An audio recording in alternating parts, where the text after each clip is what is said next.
Good morning to all of you. Myself, Mr.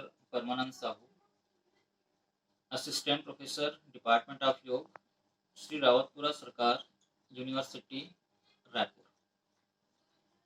आज का हमारा विषय है क्लेश। महर्षि पतंजलि जी ने दूसरे पाद के अर्थात साधन पाद के तीसरे सूत्र में क्लेश का वर्णन किया है। ये क्लेश अविद्या, स्मिता, राग, द्वेषाभिनिवेशा क्लेशा अर्थात अविद्या, अस्मिता, राग, द्वेष एवं अभिनिवेश, ये क्लेश 5 प्रकार के होते हैं और 5 प्रकार के क्लेश होने के कारण इसे हम पंच क्लेश के नाम से भी जानते हैं। क्लेश का शाब्दिक अर्थ होता है दुख पहुंचाने वाला, पीड़ा पहुंचाने वाला, कष्ट पहुंचाने वाला। ये जो क्लेश हैं ये साधक के पूरे जीवन को संसार चक्र में घुमाने वाला एक महान दुख नाशक है। ये जो क्लेश है सभी दुखों का मूल कारण है और इस क्लेश में अविद्या सभी दुखों की जननी है, जो कि बाकी 4 जो क्लेश हैं उन क्लेशों को ये प्रगाढ़ बनाता है, ये पूरी तरह से मजबूत बनाता है। सबसे पहले हम अध्ययन करेंगे अविद्या का। अविद्या एक ऐसा क्लेश है जिसमें हम जो चीज अनित्य है उसे हम नित्य समझते हैं, जो अपवित्र है वहां पर हमें पवित्र का ज्ञान होता है, दुख में हम सुख की अनुभूति करते हैं और जो अनात्मा है वहां पर हम आत्मभाव की अनुभूति करते हैं। इस तरह की अनुभूति होना, इस तरह का ज्ञान होना ही अविद्या कहलाता है। महर्षि पतंजलि जी ने अविद्या के 4 अवस्थाओं का भी वर्णन किया है, जो प्रसुप्त, तनु, विच्छिन्न और उदार के रूप में है। पहला अवस्था है प्रसुप्त अवस्था। प्रसुप्त अवस्था वैसी अवस्था को कहा जाता है जहां पर क्लेश चित्त में विद्यमान तो रहता है, उपस्थित तो रहता है, लेकिन वह अपना कार्य नहीं करता है, यह अपना कार्य नहीं कर पाता है, इसलिए इस अवस्था को हम प्रसुप्त अवस्था कहते हैं। दूसरा है तनु। तनु अवस्था वैसी अवस्था को कहा जाता है जहां पर क्लेशों के अंदर कार्य करने की शक्ति तो होती है, लेकिन उनकी शक्ति को, उनकी ऊर्जा को यौगिक अभ्यासों के माध्यम से या योग के साधनों के माध्यम से उसे छीन कर दिया जाता है, उनकी शक्तियों का ह्रास कर दिया जाता है, उनकी शक्तियों का पूरी तरह से नाश कर दिया जाता है, इसलिए इस अवस्था को हम तनु अवस्था कहते हैं। तीसरा है विच्छिन्न अवस्था।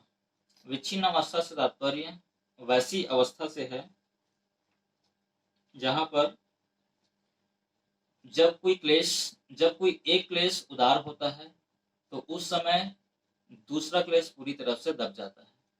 जैसे राग जब पूरी तरह से उदार रहता है तो उस समय द्वेष पूरी तरह से दब जाता है, और द्वेष जब पूरी तरह से उदार रहता है तो राग जो है वो पूरी तरह से दब जाता है, इसलिए इस अवस्था को हम विच्छिन्न अवस्था कहते हैं। चौथा है उदार। जिस समय जो क्लेश अपना कार्य पूर्णतः कर रहा है या पूर्ण तरीके से कर रहा है, उस समय उस क्लेश को हम उदार अवस्था कहते हैं। दूसरा है अस्मिता। अस्मिता अर्थात दृक् शक्ति एवं दर्शन शक्ति का जो मिलन है, उनका संयोग है, उनकी एकरूपता है, उनका एकाकार हो जाना ही अस्मिता कहलाता है। दृक् शक्ति अर्थात दृष्टा या पुरुष, और दर्शन शक्ति अर्थात बुद्धि, जो कि दोनों ही अलग अलग है, सर्वथा दोनों एक दूसरे से अलग है पूरी तरह से, लेकिन अविद्या के कारण हम दोनों को एक मान लेते हैं, दोनों को हम एक समझ लेते हैं, इसलिए इसे हम अस्मिता कहते हैं। तीसरा है राग। राग अर्थात सुख की प्रतीति के पीछे रहने वाला जो क्लेश है उसे हम राग कहते हैं। या दूसरे शब्दों में हम ये कह सकते हैं कि इस प्रकृति में रहने वाले किसी भी प्राणी या जीव को जब उनके अनुकूल चीजों में या अनुकूल पदार्थों में जब उन्हें सुख की अनुभूति होती है और उस विषय के प्रति जब पूरी तरह से आसक्त हो जाता है तो इसे हम राग कहते हैं। चौथा है द्वेष।